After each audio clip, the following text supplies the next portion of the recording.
Reasoning दो तरीके की होती है। जितने प्यारे दोस्त नए हैं, कभी नहीं पढ़े हैं रीजनिंग में, एकदम जीरो लेवल से ही चीजों को लेकर चलूंगा।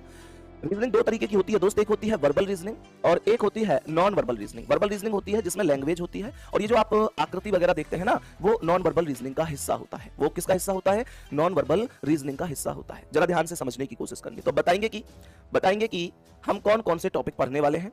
मेरे प्यारे वीर, हम इसमें पढ़ने वाले हैं डायरेक्शन टेस्ट।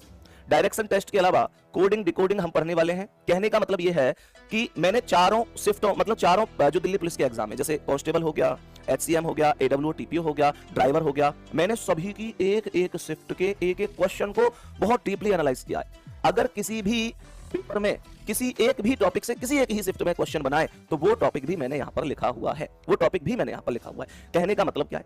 कहने का मतलब है कि आपको रीजनिंग के नाम पर ये जितने टॉपिक मैं बता रहा हूं, ये टॉपिक कवर करने। उसके बाद रीजनिंग में आपको ये टेंशन नहीं होगी कि मेरे इतने नंबर हैं, उतने नंबर हैं। आप अपना 100% देकर आएंगे, अपने सभी क्वेश्चनों को ठीक करके आएंगे, ये मैं वादा करता हूं आपसे, ठीक है ना? तो दिल्ली पुलिस में पूरे के पूरे रीजनिंग में आपके क्वेश्चन ठीक होने चाहिए, ये ध्यान रखना। रीजनिंग में क्वेश्चन गलत होने का मतलब होता है सिलेक्शन की लिस्ट में गड़बड़ाहट होना, मतलब डगमगा जाना, सिलेक्शन से बाहर हो जाना। एक बात प्रॉमिस करेंगे मुझसे भैया, ये सभी टॉपिक हम आपके साथ पढ़ेंगे, एकदम तन मन से पढ़ेंगे, और निश्चित रूप से भैया हम आपसे प्रॉमिस करते हैं कि हर एक चीज को सीखने के लिए पूरे जुनून उत्साह के साथ हम आपके साथ आगे बढ़ते रहेंगे। सभी प्यारे दोस्त एक बार दिल भेजेंगे। बार बार मैं कहता हूं कि थम्स अप और ये दिल ही ऑनलाइन क्लास में हमारा एक माध्यम होगा जो हमें आपस में जोड़कर रखेगा, और मैं आपकी बातों को समझ पा रहा हूं।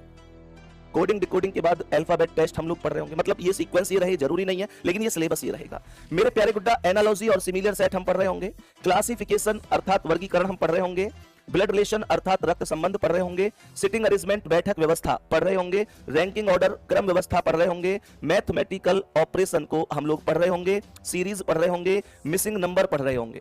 इसके अलावा वेन डायग्राम हम पढ़ेंगे, स्लॉग्स पढ़ेंगे, डाइस पढ़ेंगे, क्लॉक पढ़ेंगे, कैलेंडर पढ़ेंगे, डिक्शनरी ऑर्डर पढ़ेंगे, logical sequence of word order sequence पढ़ेंगे, वर्ड फॉर्मेशन पढ़ेंगे, conditional number letter and sign पढ़ेंगे, ठीक है? इसके अलावा एक ये पोर्शन होता है जो नॉन वर्बल रीजनिंग का है। नॉन वर्बल रीजनिंग जो आकृति वाली होती है। मैं दिल्ली पुलिस में कांस्टेबल के एग्जाम की बात करूं, हर एक शिफ्ट में मैंने देखा है मेरे प्यारे वीर, कांस्टेबल में हर एक शिफ्ट में 7 से 10 क्वेश्चन तक नॉन वर्बल रीजनिंग से पूछे गए हैं। ध्यान रखना, पिछली बार की बात कर रहा हूं मैं, पिछले एग्जाम की बात कर रहा हूं, 7 से 10 क्वेश्चन पूछे गए हैं। क्या ये बात समझ में आ रही है? मेरे जितने भी प्यारे दोस्त यहां क्लास में कमेंट